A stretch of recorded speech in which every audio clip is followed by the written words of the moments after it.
Sir, ಈಗ cardiac arrest and heart attack ಇದರ differences ಏನು? ತುಂಬಾ ಜನ ಕಾರ್ಡಿಯಾಕ್ ಅರೆಸ್ಟ್ ನ ಹಾರ್ಟ್ ಅಟ್ಯಾಕ್ ಅನ್ಕೋತಾರೆ, ಹಾರ್ಟ್ ಅಟ್ಯಾಕ್ ನ ಕಾರ್ಡಿಯಾಕ್ ಅರೆಸ್ಟ್ ಅನ್ಕೋತಾರೆ. ಡಿಫ್ರೆನ್ಸ್ ಏನು? ಹೌದು, ನಮ್ಮಲ್ಲಿ ತುಂಬ ಚಿಕ್ಕ ವಯಸ್ಸಿನ ಯುವಕರಿಗೆ ಹಾರ್ಟ್ ಅಟ್ಯಾಕ್ ಮತ್ತು ಕಾರ್ಡಿಯಾಕ್ ಅರೆಸ್ಟ್ ಅನ್ನುವಂಥದ್ದು ತುಂಬ ಸಾಮಾನ್ಯವಾಗಿ ಕಾಣಿಸ್ಕೊಳ್ತಾ ಇದೆ. ನೀವೆಲ್ಲ ಕೇಳಿದ್ದೀರಾ, ಚಿಕ್ಕ ಆ್ಯಕ್ಟರ್ಸ್ ಇರ್ಬೋದು ಅಥವಾ ಯಂಗರ್ ಬಾಡಿ ಬಿಲ್ಡರ್ಸ್ ಇರ್ಬೋದು, ತುಂಬ ಜಿಮ್ ಮಾಡಬೇಕಾದ್ರೆ ಅಥವಾ ಸಡನ್ನಾಗಿ ಎಕ್ಸಸೈಸ್ ಮಾಡಬೇಕಾದ್ರೆ ತೀರ್ಕೊಂಡ್ರು ಅಂತ. ಹಾರ್ಟ್ ಅಟ್ಯಾಕ್ ಅನ್ನುವಂಥದ್ದು ಒಂದು ಮೆಡಿಕಲ್ ಎಮರ್ಜೆನ್ಸಿ. ಅದು ಒಂದು ರಕ್ತನಾಳದಲ್ಲಿ ಮೆಕ್ಯಾನಿಕಲ್ ಪ್ರಾಬ್ಲಮ್ ಅಂತ ಹೇಳ್ತೀವಿ. ಯಾವಾಗ ರಕ್ತನಾಳದಲ್ಲಿ ಬ್ಲಾಕೇಜ್ ಆಗುತ್ತೆ, ಅದು ಒಂದು ಭಾಗದ ಹಾರ್ಟಿಗೆ ರಕ್ತನಾಳ ಹರಿಯೋದು ನಿಲ್ಲುತ್ತೆ, ಆವಾಗ ಹಾರ್ಟ್ ಮಜಲ್ ಡ್ಯಾಮೇಜ್ ಆಗಿ ಅವ್ರಿಗೆ ಎದೆನೋವು ಕಾಣಿಸ್ಕೊಳ್ಳುತ್ತೆ. ಆವಾಗ ಅವರು ಹಾಸ್ಪಿಟ್ಲಿಗೆ ಹೋಗ್ತಾರೆ. ಮೇಲೆ ಅವರಿಗೆ ತುಂಬ ಎದೆನೋವು ಅನ್ನೋದು ಮೇಯ್ನ್ ಸಿಂಪ್ಟಮ್ ಇರುತ್ತೆ. ಅದಕ್ಕೆ ಅವರು ಹಾರ್ಟ್ ಅಟ್ಯಾಕ್ ಆಗಿ ಬ್ಲಾಕೇಜ್ ಓಪನ್ ಮಾಡಿದ್ರೆ ಅವರು ರಿಕವರಿ ಆಗ್ತಾರೆ. ಬಟ್ ಆದರೆ ಇದು ಹಾರ್ಟ್ ಅಟ್ಯಾಕ್ ಅನ್ನೋದು ಮೆಕ್ಯಾನಿಕಲ್ ಪ್ರಾಬ್ಲಮ್. ಆದರೆ ಕಾರ್ಡಿಯಾಕ್ ಅರೆಸ್ಟ್ ಅನ್ನುವಂಥದ್ದು ಒಂದು ಎಲೆಕ್ಟ್ರಿಕಲ್ ಪ್ರಾಬ್ಲಮ್ ಅಂತ ಹೇಳ್ತೀವಿ.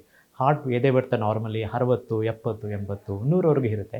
ಒಬ್ಬೊಬ್ಬರಿಗೆ ತುಂಬ ಎದೆ ಬಡಿತದಲ್ಲಿ ಅತಿ ಏರುಪೇರಾದಾಗ ಹಾರ್ಟ್ ಬೀಟು ಒಂದು 200, 300 ಅಂತ ಬಡ್ಕೊಳ್ಳೋ ಟೈಮಲ್ಲಿ ಹಾರ್ಟ್ ನಿಂತು ಹೋಗುತ್ತೆ.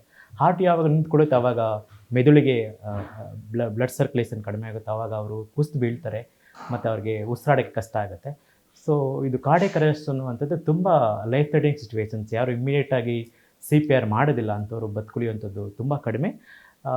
ಕಾರ್ಡಿಯಾಕ್ ಅರೆಸ್ಟ್ಗೆ ತುಂಬ ಕಾರಣಗಳಿದೆ, ಆದರೆ ಹಾರ್ಟ್ ಅಟ್ಯಾಕ್ ಅನ್ನುವಂಥದ್ದು ತುಂಬ ಅತಿ ಮುಖ್ಯವಾದ ಕಾರಣ.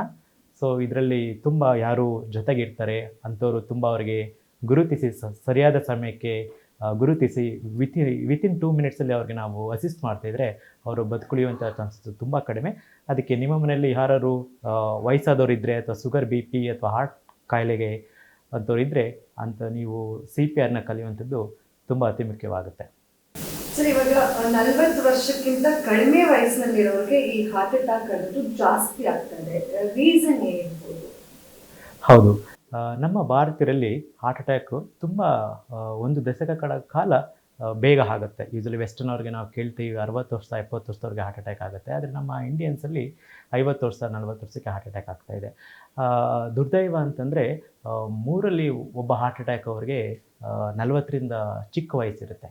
ನಾವು ಪ್ರತಿ ತಿಂಗ ಪ್ರೊಸೀಜರ್ ಮಾಡಬೇಕಾದ್ರೆ ಆಲ್ಮೋಸ್ಟ್ ಒಂದು 35 to 40% ಯಾರು ಆ್ಯಂಜಿಯೋಪ್ಲಾಸ್ಟಿ ಆಗ್ತಾರೆ ಅವರು 30 to 45 ಇಯರ್ಸ್ ಏಜ್ ಆಗಿರ್ತಾರೆ. ಸೊ ನಮ್ಮ ಯುವಕರಲ್ಲಿ ತುಂಬ ಹಾರ್ಟ್ ಅಟ್ಯಾಕ್ ಆಗ್ತಿರೋ ಕಾರಣಗಳಂದರೆ ಲೈಫ್ ಸ್ಟೈಲ್ ಅನ್ನೋ ಫ್ಯಾಕ್ಟರು ತುಂಬ ಇದಾಗ್ತಾಯಿದೆ. ಯುವಕರಲ್ಲಿ ಬದಲಾದ ಆಹಾರ, ತುಂಬ ಪ್ರೋಸೆಸ್ಡ್ ಫುಡ್ ತಿನ್ನುವಂಥದ್ದಾಗಲಿ, ಮತ್ತು ತುಂಬ ಫಾಸ್ಟ್ ಫುಡ್ ತಿನ್ನುವಂಥದ್ದು, ಮತ್ತು ವ್ಯಾಯಾಮ ಮಾಡೋದಿಲ್ಲ, ಮತ್ತು ತುಂಬ ಸ್ಟ್ರೆಸ್ ಇದೆ, ಮತ್ತು ಒಬೆಸಿಟಿ ಅನ್ನೋದು ಕೂಡ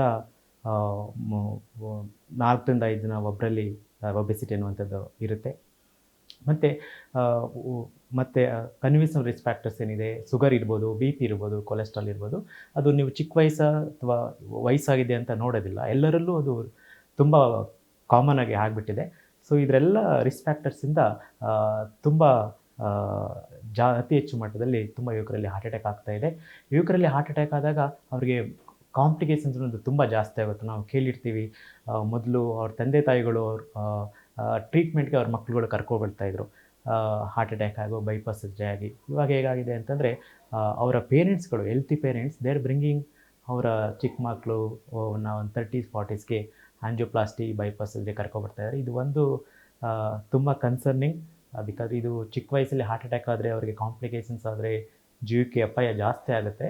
ಮತ್ತು ಅದರಿಂದ ಅವರ ಫ್ಯಾಮಿಲಿ ಮೇಲೆ ಕೂಡ ತುಂಬ ಪರಿಣಾಮ ಬೀಳುತ್ತೆ. ಚಿಕ್ಕ ವಯಸ್ಸಲ್ಲಿ ಅವರು ನಾರ್ಮಲಾಗಿ ವರ್ಕ್ ಮಾಡೋಕ್ಕಾಗದೇ ಇರ್ಬೋದು, ಪ್ರೊಡಕ್ಟಿವಿಟಿ ಕಡಿಮೆ ಆಗ್ಬೋದು, ಮತ್ತು ಜೀವಕ್ಕೆ ಅಪಾಯ ಆದರೆ ಅವರ ಫ್ಯಾಮಿಲಿ ಮಕ್ಕಳುಗಳು ತುಂಬ ಚಿಕ್ಕದಿರ್ತಾರೆ ಮತ್ತು ಅವರ ಫ್ಯಾಮಿಲಿ ಮೇಲೆ ತುಂಬ ಪರಿಣಾಮನೇ ಬೀರುತ್ತೆ. ಅದರಿಂದ ಯುವಕರು ತುಂಬ ಎತ್ತಿಕೊಳ್ಳುವಂತೂ ತುಂಬ ಮುಖ್ಯವಾಗುತ್ತೆ. ಗ್ಯಾರಂಟಿ ನ್ಯೂಸ್, ಸುದ್ದಿ ಖಚಿತ, ನ್ಯಾಯ ನಿಶ್ಚಿತ.